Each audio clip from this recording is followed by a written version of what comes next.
খুব ভালো জিনিস এখন সব কিছুই ঘরের দুয়ারে পাওয়া যায়।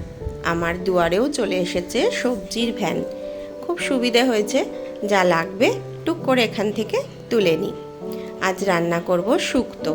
কড়াইতে সর্ষের তেল গরম করে বড়িগুলোকে ভেজে তুলে রাখবো। আর আমি এখানে কিছু সবজি নিয়ে নিয়েছি, যেমন করলা, কাঁচা কলা, আলু, বেগুন, মিষ্টি কুমড়ো, পটল সব কেটে ধুয়ে নিয়েছি। এবার বড়িগুলোকে লাল করে ভেজে তুলে রেখে দেব। ওই তেলেই আমি রাঁধুনি ফোড়ন দেব।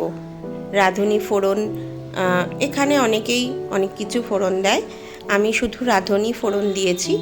দিয়ে আমি সবজিগুলোকে এক এক করে দিয়ে দেব। সবজিগুলো একটু লম্বা লম্বা করে কেটেছি।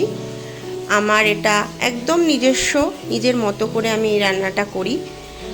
কে কীরকম করে আমি বলতে পারবো না। যাই হোক, অনেকেই অনেকভাবে করে থাকে। তো ভালো করে সবজিগুলোকে ভাজা ভাজা করে নেব। সবজি ভাজা হচ্ছে, এর ফাঁকেই আমি একটা মশলা তৈরি করব। কাঁচা কলাগুলোও দিয়ে দিয়েছি পরে। কাঁচা কলাগুলো আমি কেটে জলে ভিজিয়ে রেখেছিলাম যাতে কালো না হয়। শুক্তোতে অনেকেই হলুদ দেয় না, কিন্তু আমি সামান্য একটু হলুদ দিলাম। আর আমার ভালোই লাগে, বেশ কালারফুল দেখতে। নুনও দিয়ে দিলাম। এবার আমি ঢাকা দিয়ে অনেকক্ষণ এই সবজিগুলোকে ভাজা ভাজা করব।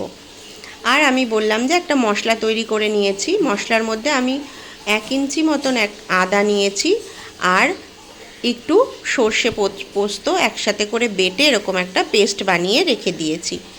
এবার আমার সব সবজিগুলো ভাজা ভাজা হয়ে গেল। আমি এবার এর মধ্যে দিয়ে দেব জল।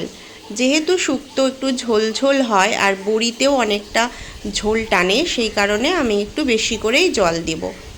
জল দিয়ে ভালো করে ঢাকা দিয়ে বড়িগুলোও এর মধ্যে দিয়ে দেব, দিয়ে সেদ্ধ হতে দেব।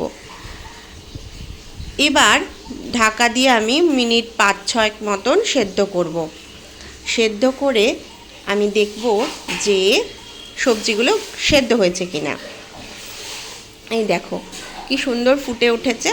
সবজি এবং বড়ি সবই কিন্তু সেদ্ধর পথে। আমি এবার দিয়ে দিলাম সেই বেটে রাখা পেস্টটা, আদা সর্ষে পোস্তর পেস্টটা দিয়ে আরও কিছুক্ষণ আমি সেদ্ধ করব। আর শুক্তোতে আমি একটু মিষ্টি দেব, দিয়ে দিলাম একটুখানি চিনি।